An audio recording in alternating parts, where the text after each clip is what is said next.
আর যে খবরের দিকে নজর রাখবো, গ্রেফতারির প্রতিবাদ, বিজেপি কর্মীদের গ্রেফতারির প্রতিবাদ, রাতভর ধর্নায় খগেন মুর্মু।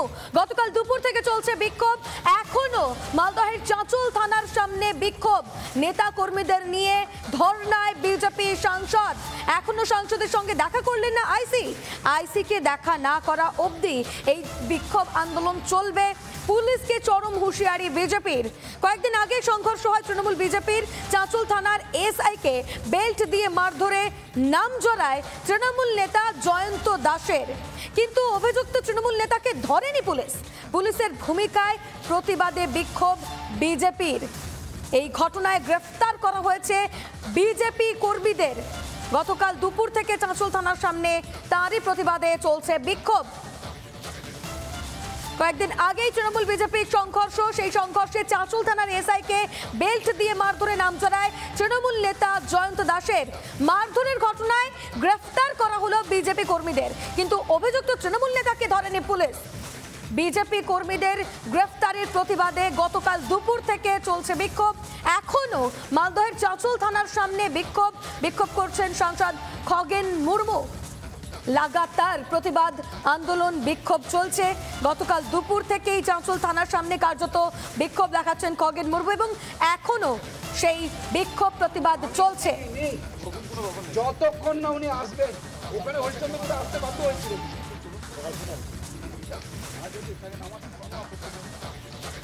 সারাদিন চলবে কালকে, আমাদের কোনো রকম তাতে যে সবাই আছে, আরো আসবে। উনি যেটা মনে করছেন আসতে কি হচ্ছে, ওনার ভ্যানিটি আছে, আমাদের ভ্যানিটি নেই। উনি কি তারপরে করছেন, এত কোনো অপমান করছেন। আমি তো বলছি এখনো নোটিশটা ইস্যু করিনি, নোটিশ তো করবো। যদি আজকে উনি মনে করেন আলোচনা করতে চান, আমরা আলোচনা করতে আমাদের কোনো দ্বিধা নেই। আমি তো আলোচনার জন্য এসেছিলাম। আসতে বলুন না, এখানে উনি এখান থেকে চলে যাবো, ওখানে এখানে আলোচনা করবো না। উনি যেটা এখানে এসে বলবেন জাস্ট, আমরা ওখানে উনি বলবেন করুন, আমরা যাবো। এরা তো এভাবে থেকে আসছে, আমি এখানে 3টা থেকে 2:30 3টা থেকে এখানে আসছি। আমি এই যেভাবে বসেছি একইভাবে বসে আছি। আরে আসতে বলুন না, এখানে বলুন, বলে আমরা যাবো। বলুন না, অসুবিধা কি হচ্ছে?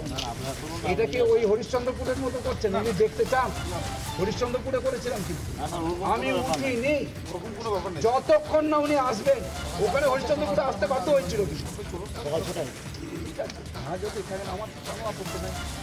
চলবে তো, সারাদিন চলবে কালকে। আমাদের কোনো রকম এটা আইসি বলবে, আমার এটাকে বলার কি আছে। আপনাদের অবস্থান কর্মসূচি চলছে? আমাদের অবস্থান কর্মসূচি চলবে যতক্ষণ আইসি এখানে এসে বলবেন। যতক্ষণ না বলবেন ততক্ষণ পর্যন্ত আমাদের অবস্থান চলবে। যদি বিজেপির লোক থাকে বিজেপির অবস্থানে থাকবে, বিজেপির লোক থাকে তো অবস্থানে থাকবে। এখানে তো সব বিজেপির নেতারা সবাই আছে। এই সমস্ত বলে কি লাভ আছে? কে কি করছে সেটা আমাদের দেখার নাই। আমরা এখানে অবস্থান করছি, শান্তিপূর্ণ অবস্থান। আমার এই অবস্থান বিক্ষোভ চলবে। অবিলম্বে গ্রেপ্তার করতে হবে, আর নিরপরাধ ব্যক্তি যারা আছে তাদেরকে অবিলম্বে জামিনের ব্যবস্থা করতে হবে। পুলিশ বলছে কোনো আইন মেনে কাজ হচ্ছে না। আইন মেনে যদি কাজ হতো, আইসির এখানে আসতে কিসের লজ্জা, ভয় কিসের? কেন আসছেন না উনি? মানুষের মুখোমুখি হচ্ছেন না কেন? উনি যেটা সিডি লিখেছেন, সিডিটা পড়ে দেখুন কি লিখেছেন। ওই দিন যা ঘটনা ঘটেছে ফুটেজ সবার কাছে আছে। যারা এখানে এর সঙ্গে যুক্ত তাদের এখনো পর্যন্ত গ্রেপ্তার করছেন না কেন? এক পেশে একটা এখানে বলছেন এবং গোষ্ঠীদ্বন্দ্ব বলে চালাচ্ছেন। এটা কোনো বিজেপির গোষ্ঠীদ্বন্দ্ব না। এটা লজ্জা করা উচিত ওনাদেরকে, যে আজকে এক বিজেপির নেতা আরেক বিজেপি নেতাকে অ্যারেস্ট করার জন্য এসে ধর্নায় বসছে। মানে অদ্ভুত কাণ্ড। মানে এটা মানুষ শুনলে এটা হাসবে। একটা কথা বলবো যে এটা সবাই জানে, প্রকাশ্যে যেটা ভিডিওগ্রাফি পেয়েছিলাম আমরা, যে 2 বিজেপি সদস্যের মধ্যে মারামারি হয় প্রকাশ্যে, এবং সেটা ভিডিও ফুটেজ তার আছে।